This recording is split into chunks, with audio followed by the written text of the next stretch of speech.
berterima kasih buat hadiranmu pada pagi hari ini. Kepala saatnya kami mendengarkan kebenaran firman-Mu.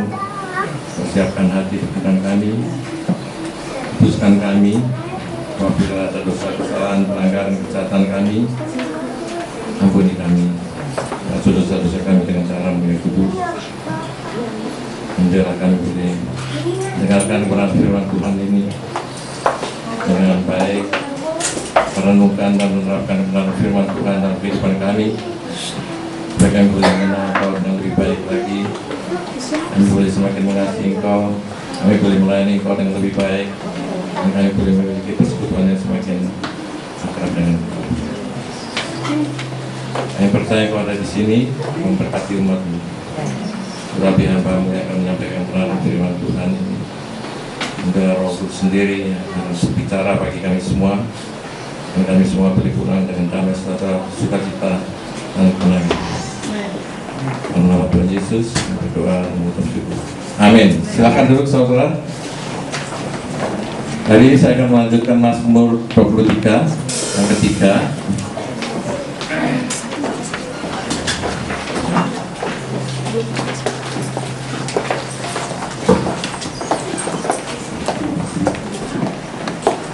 Siapa yang sudah hafal Mazmur 23?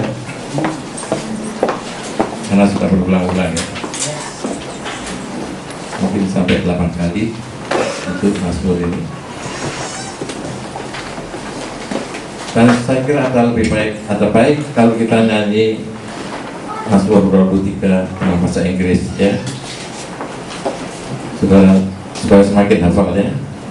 Jadi the Lord my shepherd, I will not want.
Usahakan saudara menghafal ini ya, ini Mazmur 23 dalam bahasa Inggris dan juga merenungkan kata-kata supaya menjadi berkat. Kita akan baca Mazmur 23, mungkin 1, 2, 3, mungkin 1 dan 2 saja.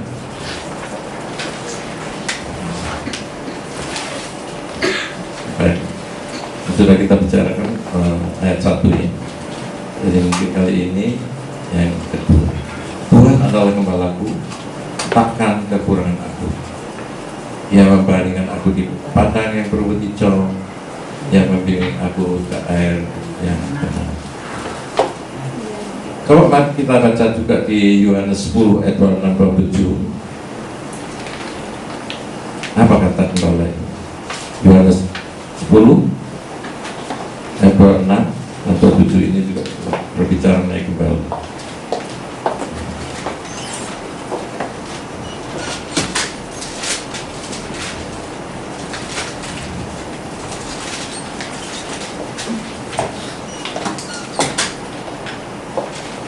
Yohanes 10 ayat 26-27.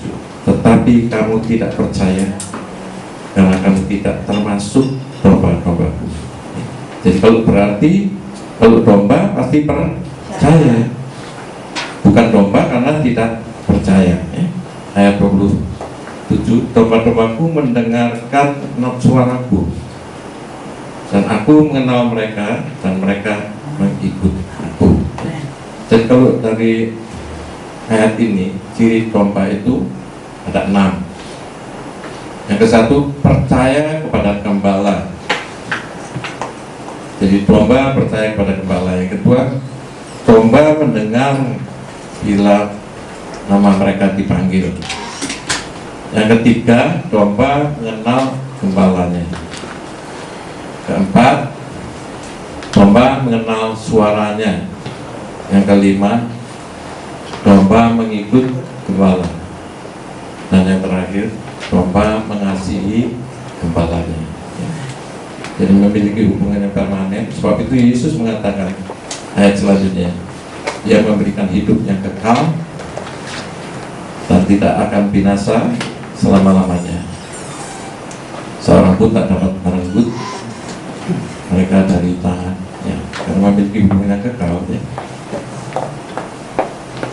Jadi bukan berarti percaya lalu nggak ada seorang pun yang dapat merenggut.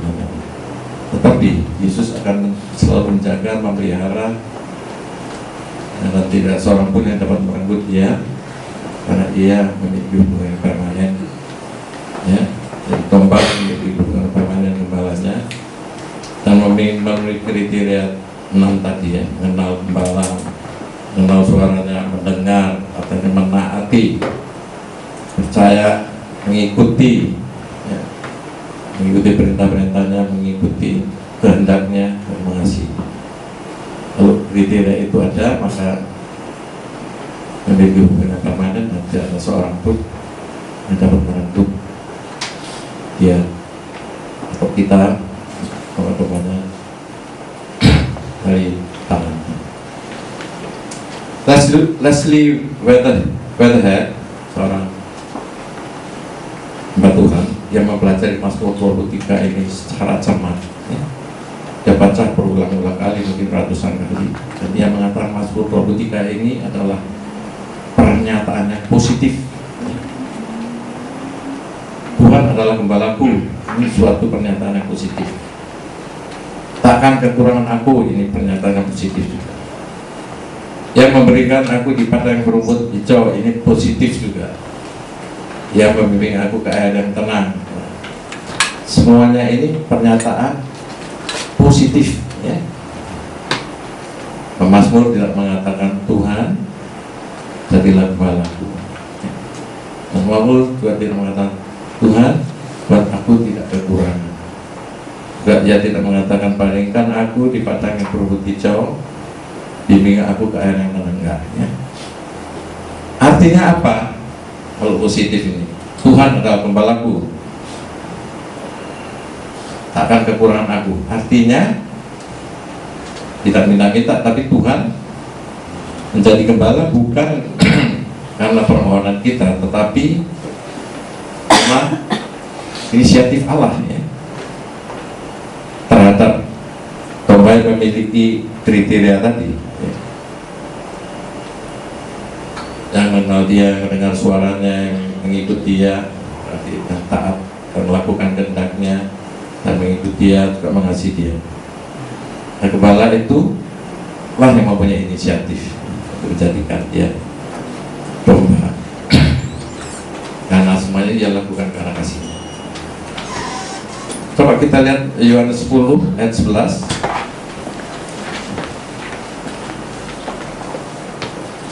Yohanes 10 ayat 11, firman Tuhan kata, akulah, jadi yang berkata ini adalah Yesus, akulah gembala yang baik.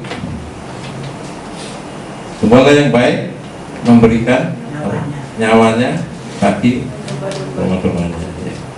Jadi gembala yang baik bukan saja membimbing domba-dombanya, tetapi ia juga memberikan nyawanya, mati ganti domba-dombanya. Sebab itu dikatakan ia gembala yang baik. Ia adalah gembala yang baik. Gembala yang baik itu adalah Tuhan Yesus Kristus. Dan dia adalah gembala yang baik. Kita baca Yesaya 40 ayat 11 yang berkaitan dengan gembala. Yesaya 40 ayat 11.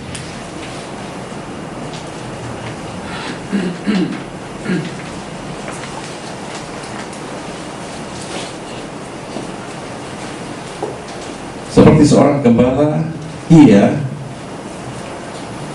guru besar berarti Yesus menggembalakan berarti feed. Menggembalakan, seorang gembala itu menggembalakan untuk memberi makan, berarti menggembalakan untuk feed. Seperti seorang gembala yang menggembalakan kawanan dombanya dan menghimpunnya dengan tangannya, ya. Jadi menghimpun di tangannya dan taruh di lengannya, ya. Anak-anak domba di pangkunya, dan anak-anak domba di pangku carry them in his bosom. Dia taruh itu di dadanya, dia angkat dengan tangannya, dia letakkan di dadanya anak-anak domba. Induk domba, jadi induk domba adalah domba yang ada anak-anaknya, ya. Dituntunnya dengan hati-hati, ya. Dengan penuh kasih sayang, ya. Jadi Allah di dalam Yesus Kristus yang adalah pencipta langit dan bumi ini, ya, merendahkan dirinya sedemikian rupa, ya, sampai pada tingkat gembala, menunjukkan betapa besar kasihnya, ya, pada kita, ya, kita manusia. Ia membaringkan aku di padang yang berrumput hijau. Ini yang belum kita bicarakan. Membaringkan di rumput hijau, jadi itu berarti gembala yang mengangkat, meletakkan di tangannya, mengangkat dan mendekat di dadanya, dan dengan perlahan-lahan, dengan sangat hati-hati meletakkan atau membaringkan dombanya di padang rumput yang berumput hijau, ya, baringkan dan membandingkan dengan penuh kasih sayang dengan lemah lembut di rumput yang hijau. Jadi ia lakukan itu dengan sangat hati-hati dan penuh kasih sayang. Yang membandingkan aku di padang yang berumput hijau, ya, ini berbicara tentang pemeliharaan gembala akan kebutuhan domba-dombanya. Membandingkan aku di padang berumput hijau, berbicara tentang pemeliharaan gembala akan kebutuhan dombanya. Apa kata Yesus mengenai kebutuhan manusia? Kita baca di Yohanes 6 ayat 35. Yohanes 6 ayat 35.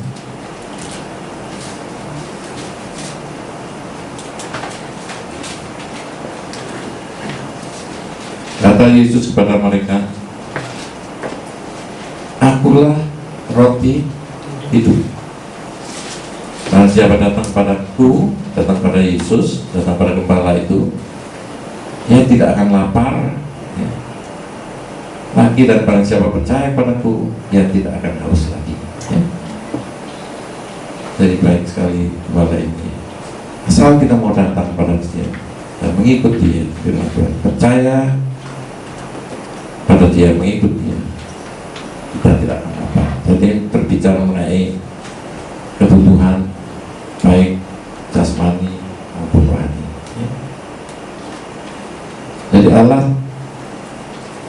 di dalam Yesus Kristus, sementara kita berada di sini, memang Dia mengutamakan hal-hal yang bernilai kekal.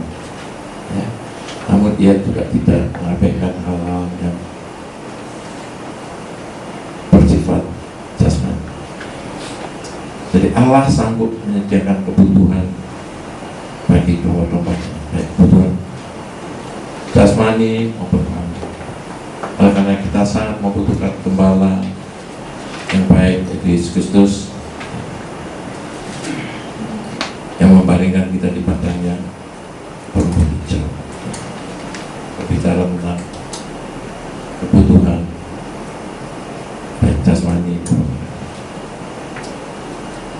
Dia membaringkan aku di padang yang berumput hijau. Ya. Jadi kita lihat tadi, dengan hati-hati Yesus mengangkat tengah-tengahnya, mendekamnya di dadanya, dan dengan penuh kasih sayang dan sangat hati-hati meletakkan di rumput yang hijau. Jadi domba tidak akan mau berbaring ya, jika rumputnya tidak baik, ya. Kesatu, domba tidak akan mau berbaring jika ia dibaringkan di rumput. Tidak akan mau berbaring jika ia mempunyai rasa takut. Jika tidak bebas dari rasa takut, maka domba tidak mau berbaring. Domba yang takut atau merasa tidak tenang, itu adalah domba yang boleh dikatakan tidak sehat. Demikian pula halnya dengan orang, dengan manusia. Coba kita baca 1 Yohanes 4 ayat 18 mengenai ketakutan. Domba tidak mau berbaring jika dia mempunyai rasa takut. 1 Yohanes 4 ayat 18 mengenai ketakutan. Anak domba ini juga berbicara tentang manusianya. Di dalam kasih tidak ada ketakutan. Kasih yang sempurna melenyapkan ketakutan. Sebab ketakutan mengandung hukuman, dan barang siapa takut, ia tidak sempurna dalam kasih.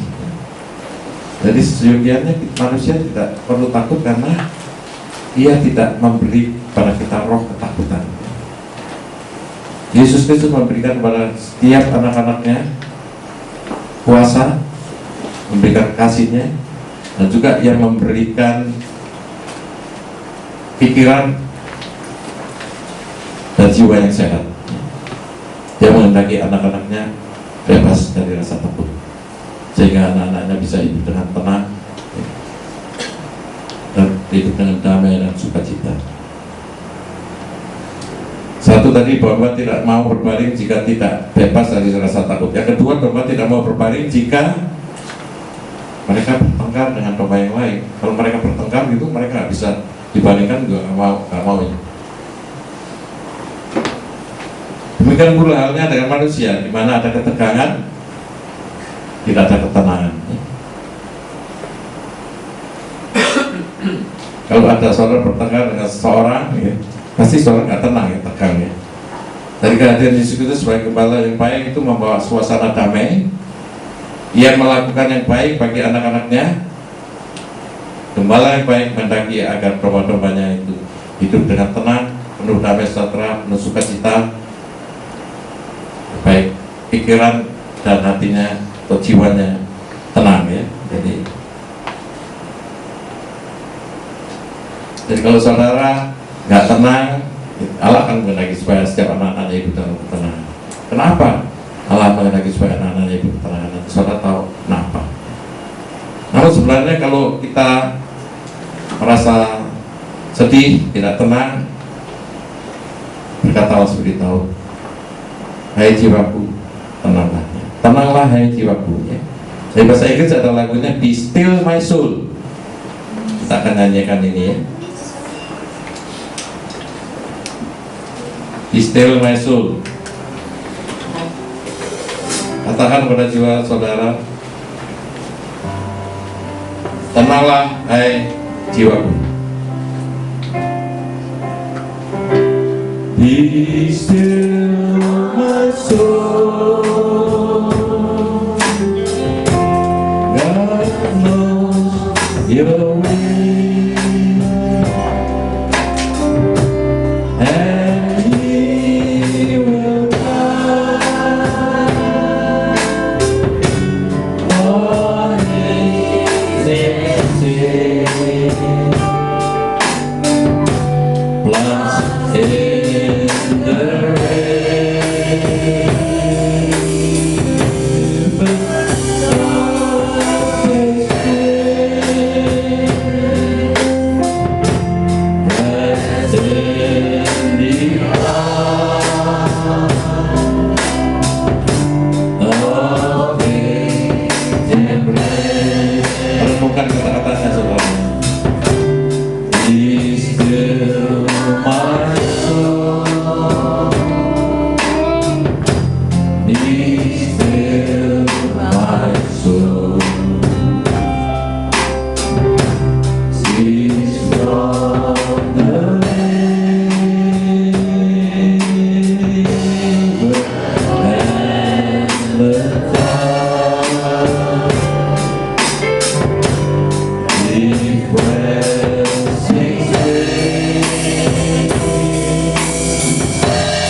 of being away to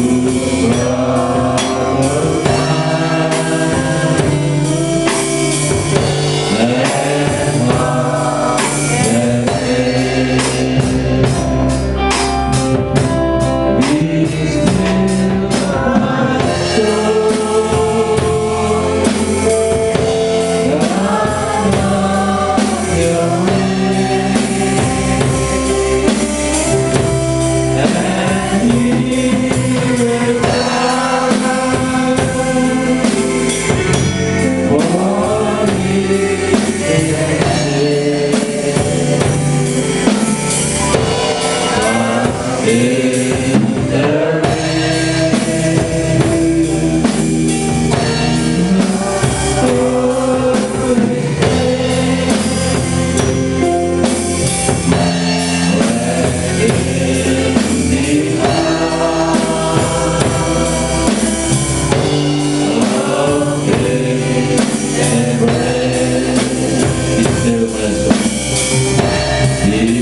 Still my soul, be still my soul.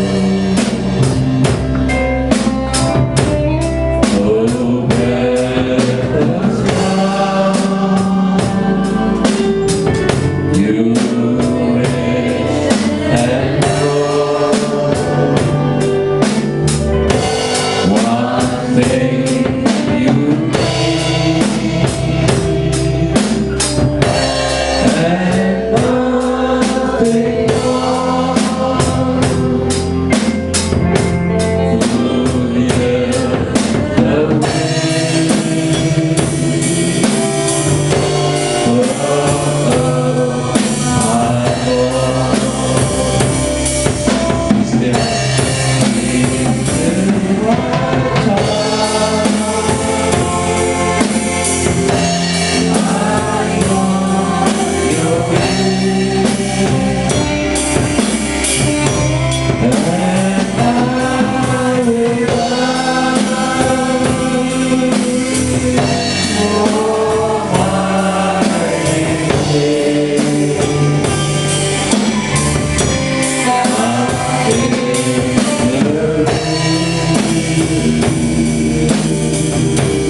still my soul, be still. Be still my soul. God knows your way. God knows your way.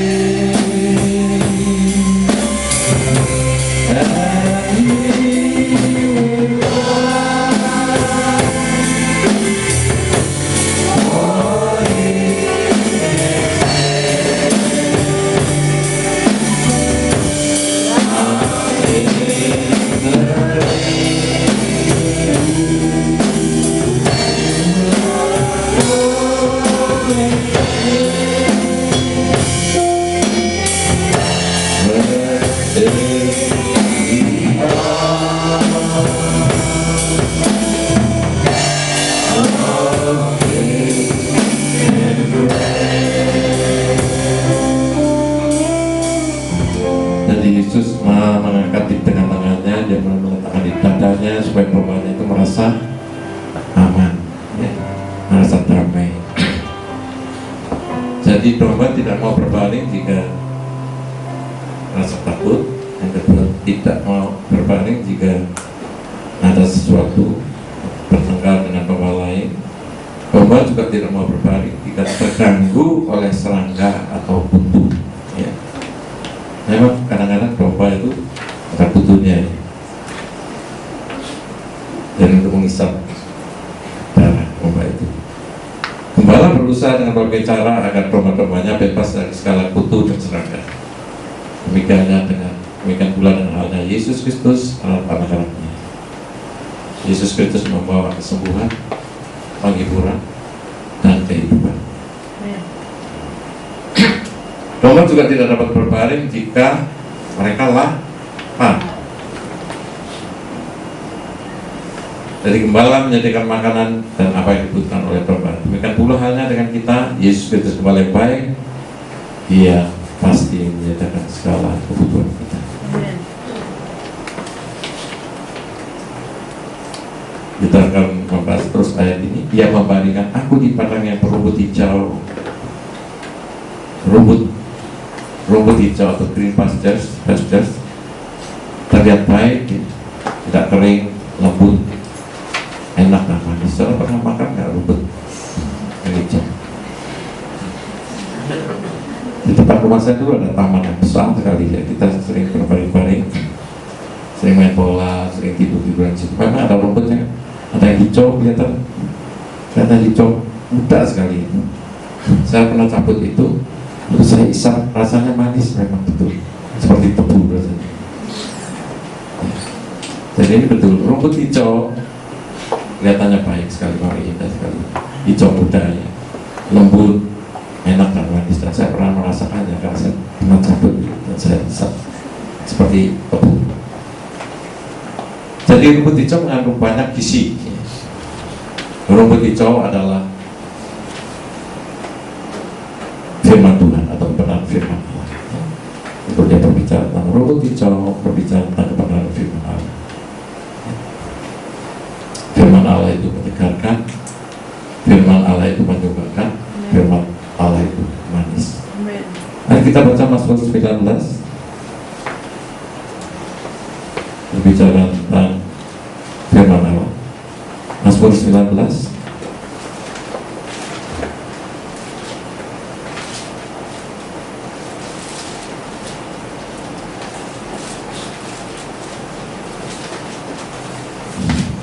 ayat 8 sampai 11. Taurat Tuhan, Taurat itu maksudnya adalah firman Tuhan. Taurat Tuhan itu sempurna, menyegarkan jiwa. Peraturan Tuhan itu teguh, memberikan hikmat pada orang yang tidak berpengalaman. Titah Tuhan atau perintah Tuhan itu tepat, menyukakan hati. Perintah Tuhan itu murni, membuat mata percaya. Takut akan Tuhan itu suci, tetap itu selamanya. Hukum-hukum Tuhan itu benar, adil semuanya. Lebih indah daripada emas, akan daripada banyak emas tua. Lebih manis daripada madu, bahkan daripada madu tetesan dari sarang lebah. Jadi firman Tuhan menurut Mazmur 19 ayat 8 sampai 11 tadi itu menyegarkan jiwa. Di ayat 8a, firman Tuhan itu menyukakan hati. Firman Tuhan itu di ayat 11b lebih manis daripada madu. Jadi kalau saudara mau kesegaran jiwa, saudara kesegaran pikiran, saudara hati saudara mau bersuka cita, ya, firman Tuhan, bacalah firman Tuhan, bukan terapkan, simpan dalam kehidupan saudara. Ia membimbing aku ke air yang tenang. Jadi kalimat ini membimbing aku ke air tenang, berbicara tentang penyediaan damai sejahtera oleh Tuhan. Dari Tuhan itu luar biasa, ya. Dia menyediakan, mengerti sampai jasmani kita, sampai jiwa kita, hati kita, pikiran kita. Dia tahu kalau kita gelisah, kalau sedih atau susah, dia menyediakan semua bagi kita. Ya, dia membimbing ke air yang tenang, ya. Berarti dia menyediakan damai sejahtera. Walaupun dunia ini diliputi kebingungan, kekacauan, ya, kegalauan, kembali baik membimbing kita ke jalan yang membawa damai sejahtera, sukacita. Yang membimbing aku ke air yang tenang, air. 7% tubuh dari domba itu terdiri dari air. Air perlu untuk menjaga agar metabolisme tubuh normal. Metabolisme itu apa? Metabolisme adalah pembentukan dan penguraian zat tubuh yang memungkinkan berlangsungnya hidup. Betul. Jadi air perlu untuk menjaga metabolisme tubuh normal supaya tetap manusia bisa tetap hidup. Ya.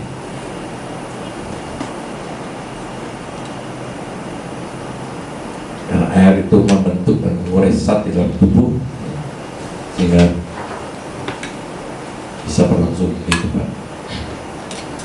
Air juga perlu untuk menolong untuk menentukan daya hidup.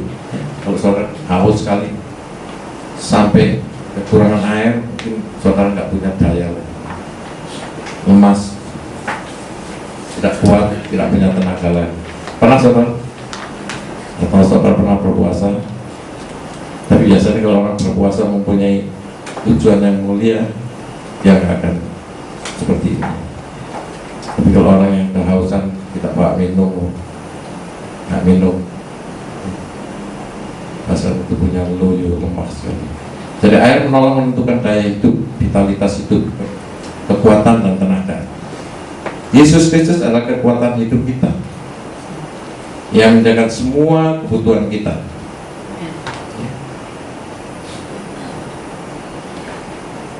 Yang membimbing aku ke air. Tadi air sudah, pentingnya air. Air yang tenang, ya. Air yang tenang. Jika air tidak tenang, Bapak tidak akan mau minum. Jika ada air terjun, ada gemuruh, Bapak juga takut, nggak mau minum juga. Air yang bergerak sangat cepat juga membahayakan domba, ya. Jadi domba juga nggak mau minum. Jadi domba biasanya melihat kalau airnya tenang, bersih gitu, dia mau minum. Dan air juga harus bersih, jika tidak domba bisa sakit, terkena penyakit. Dan di sini gembala yang baik itu membawa domba-dombanya ke tempat yang bersih dan sehat. Yang memang aku ke air yang tenang, ya, tempat yang bersih dan sehat. Air yang tenang, air yang tenang memberikan kesegaran di tanah tandus maupun kering sekalipun. Air yang tenang, jenis air di mana domba mau minum. Air tenang, domba mau minum. Air yang tenang, jenis air di mana domba dapat minum tanpa rasa takut. Ya. Jadi domba kalau mau minum dia mesti lihat dulu, lihat sekelilingnya dulu, tenang gitu, baru dia mau. Kalau air terjun bergerak dengan cepat, banyak apa di bawahnya, dia tahu bahaya, dia nggak mau minum.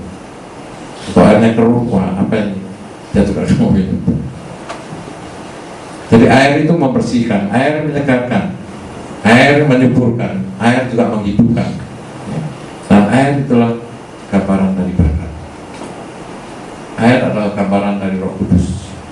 Oleh karena Roh Kudus menyucikan, Roh Kudus menyegarkan, menyuburkan, dan memberi hidup, menghidupkan. Dan kita baca Yohanes 4 ayat 14.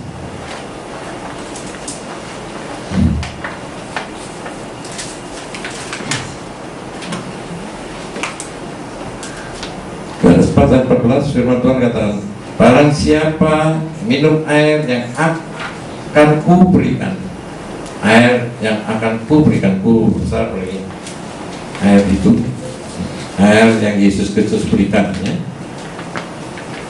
Barang siapa yang minum air yang akan kuberikan kepadanya, ia tidak akan haus untuk selama-lamanya. Sebaliknya air yang akan kuberikan kepadanya akan menjadi mata air di dalam dirinya yang terus menerus memancar sampai pada hidup yang kekal. Ya. Jadi air dan firman Tuhan yang berbicara mengenai air di sini, berarti Yesus berbicara tentang Roh Kudusnya yang membawa keselamatannya. Tadi diberikan Roh Kudusnya yang menyucikan, menyegarkan, menyuburkan, dan menghidupkan.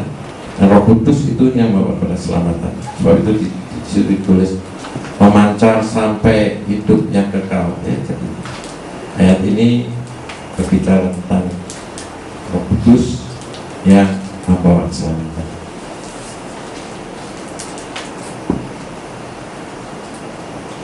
Yesaya 44 ayat 3 firman Tuhan katakan, mari kita baca dulu.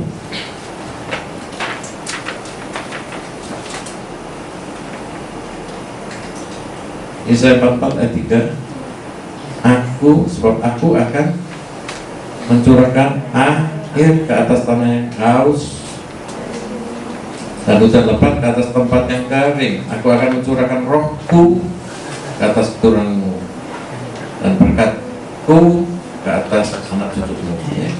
Jadi ayat tadi berbicara tentang Roh Kudus. Ya. Yesus memberikan air agar kita mau minum, kita tidak akan haus dan tidak akan lapar. Dan tadi berbicara tentang Roh Kudus yang membawa keselamatan. Dan air di sini berbicara, ayat ini berbicara tentang berkat dan Roh Kudus. Jelas, mencurahkan air ke atas tanah yang haus, hujan lebat ke atas tanah yang kering. Aku akan mencurahkan rohku ke atas turunanmu dan berkatku ke atas anak cucu. Ya, jadi ini jelas sekali berbicara air, berbicara tentang berkat dan Roh Kudus. Ya. Jadi gembala yang baik tahu bagaimana mendapatkan rumput yang hijau dan air yang tenang.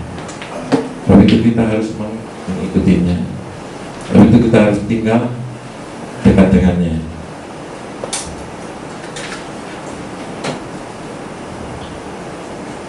Kita perlu hati yang tenang, ya. Yesus tahu. Yesus menghendaki setiap anak-anaknya hidup dengan damai serta sukacita dan tenang. Jika jiwa itu apa saudara? Hati dan pikiran.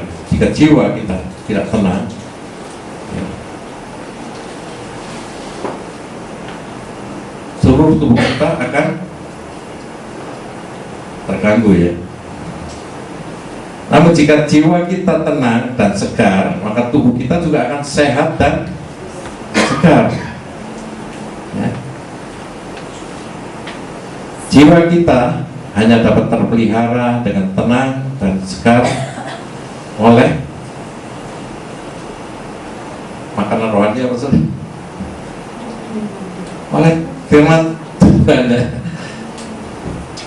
Kalau saudara mau saudara makan tubuh saudara sehat, saudara makan pasti makanan yang bergizi. Tapi kalau saudara mau jiwa saudara sehat, pikiran saudara, hati saudara tenang, saudara perlu makanan rohani yang namanya firman Tuhan. Ya.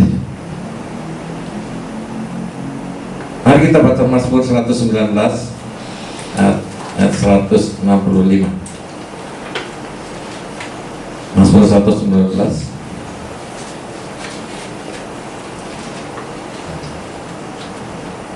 Mazmur 119 ayat 165. Besarlah ketenteraman pada orang yang mencintai Tauratmu, ya. Ya, Tauratmu itu firman Tuhan. Jadi orang yang mencintai firman Tuhan, ya, yang membaca, merenungkan, menerapkannya, menyimpannya, berarti mendapat makanan rohani, jiwanya akan tenang, sehat, tenang, segar, tenang, ya. Kita baca juga Mazmur 62 ayat 2.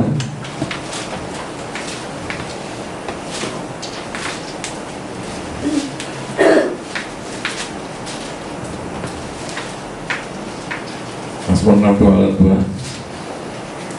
Siapa Siapa yang tidak tenang di situ? Yang gelisah, sedih, susah. Hanya dekat Allah saja aku tenang. Daripadanya lah keselamatanku. Hanya dialah gunung batuku dan keselamatanku, kota bentengku, aku tidak akan goyah.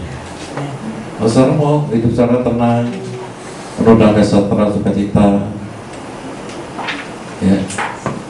Tapi kalau saudara jiwa saudara sehat, tubuh saudara masih sehat. Baca firman Tuhan, renungkan dan terapkan. Berarti saudara akan memiliki hubungan yang dekat dengan Yesus. Hubungan yang baik, saudara akan tenang. Kita akan nyanyi ini, hanya dekat Allah saja aku tenang. Renungkan firman kata-kata ini.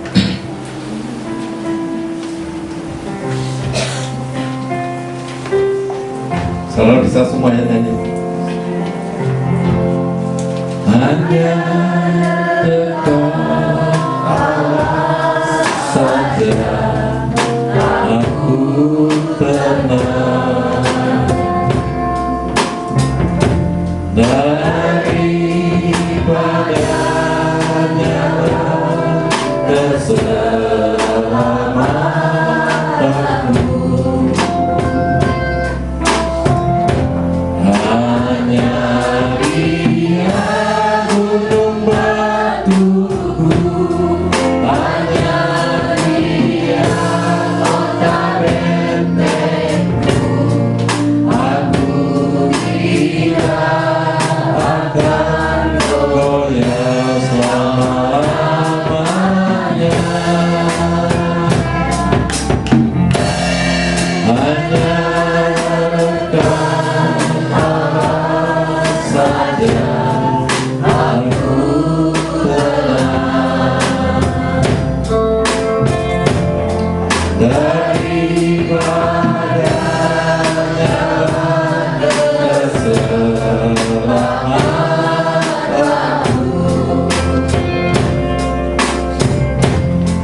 Hanya Dia gunung batuku, hanya Dia kota bentengku.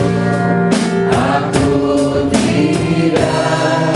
akan goyah selama-lamanya. Aku tidak akan goyah selama-lamanya. Aku tidak akan goyah selama-lamanya.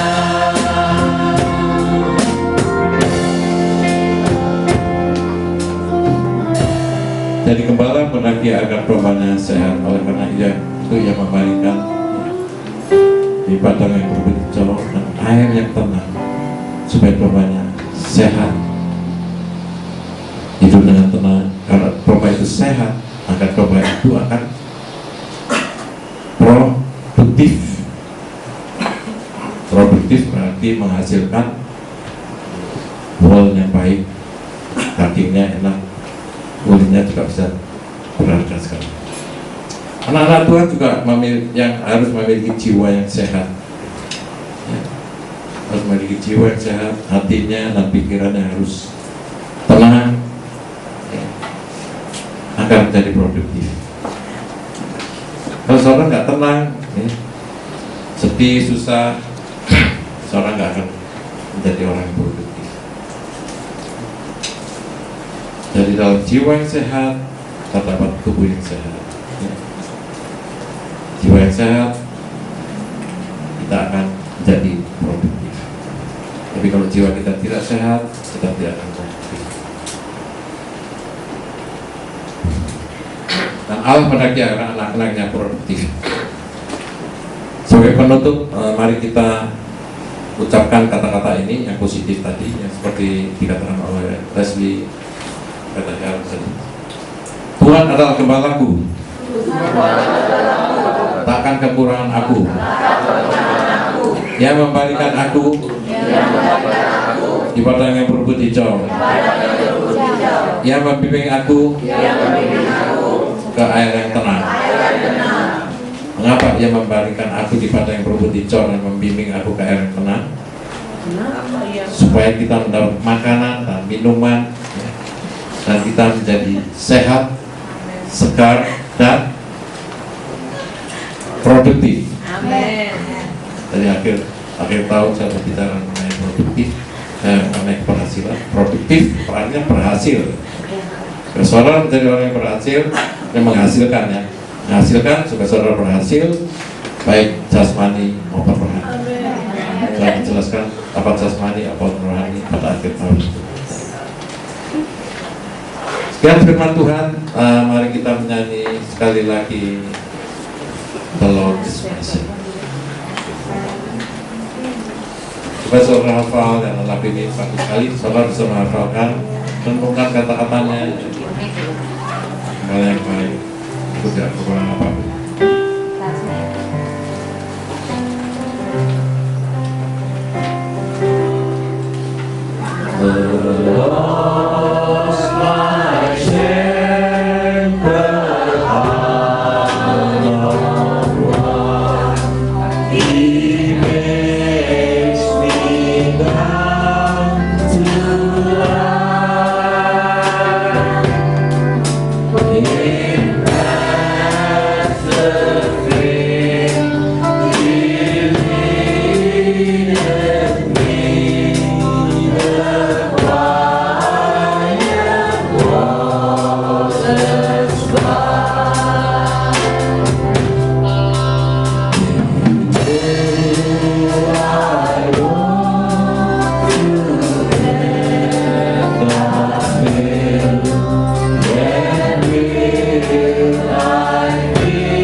Baik sekali kalau saudara menghafalkan Mazmur 23, juga lagu-lagu ini baik Indonesia atau Inggris saudara hafalkan, ya.